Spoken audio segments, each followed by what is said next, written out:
पता नहीं यार पूरे इंटरनेट पे इस बारे में कोई बात क्यों नहीं कर रहा है। आज हमारे पास ज़्यादा विकल्प नहीं बचे हैं और बचे भी हैं तो सिर्फ दो विकल्प बचे हैं। अगर आप टेलीकॉम कंपनियों की बात करें तो बाजार में असल में सिर्फ दो खिलाड़ी हैं। एक तरफ है जियो जिसके पास बाजार का लगभग 40% हिस्सा है और दूसरी तरफ है एयरटेल जिसके पास करीब 35% हिस्सा है। बाकी कंपनियां सिर्फ नाम भर की रह गई हैं। अगर डिजिटल पेमेंट की बात करें तो जिसका ढिंढोरा भारत पूरी दुनिया में पीट रहा है, लेकिन इस क्षेत्र में भी सच्चाई यही है। फोन पे के पास लगभग 50% मार्केट शेयर है और गूगल पे के पास लगभग 35% मार्केट शेयर है। यानी देश के ज्यादातर डिजिटल लेन देन सिर्फ इन्हीं दो ऐप्स पे निर्भर हैं। अगर फूड डिलीवरी की बात करें तो यहाँ भी घुमा फिरा कर सिर्फ दो ही ऐप्स हैं, या तो जोमेटो या फिर स्विगी। ये दोनों मिलकर बाजार के लगभग 95% हिस्से पर कब्जा किए हुए हैं।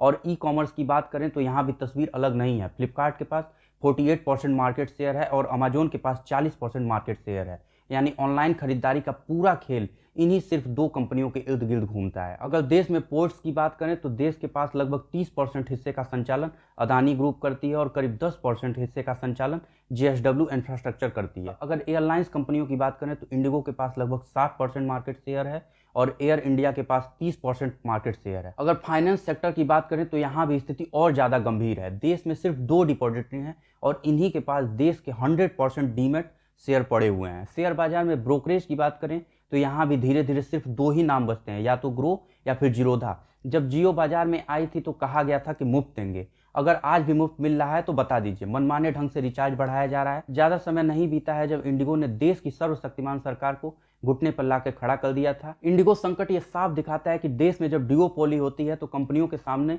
नियामक संस्थाएं सिर्फ मिन्नतें कर सकती हैं, क्योंकि उन्हें पता होता है कि अगर इन्होंने अपना काम एक दिन के लिए रोक दिया तो पूरा का पूरा सिस्टम चरमरा जाएगा। कहने के लिए तो कस्टमर किंग होता है, लेकिन जब मार्केट में डुओपोली होता है तो कस्टमर के पास ऑप्शन ही दो बचता है, या तो ए से ले लो या फिर बी से ले लो। फिर ये दोनों कंपनी एक दूसरे की कंपटीटर नहीं रह जाती, ये दो एक दूसरे की कोऑर्डिनेटर बन जाती हैं, क्योंकि उन्हें पता है कि कस्टमर कहीं नहीं जा रहा है। फिर ये मनमाने ढंग से चीज़ों का दाम बढ़ाती हैं। जब बाजार में सिर्फ दो ही विकल्प बचते हैं तो उन्हें विकल्प नहीं कहा जाता, उन्हें कहा जाता है नियंत्रण। Thank you.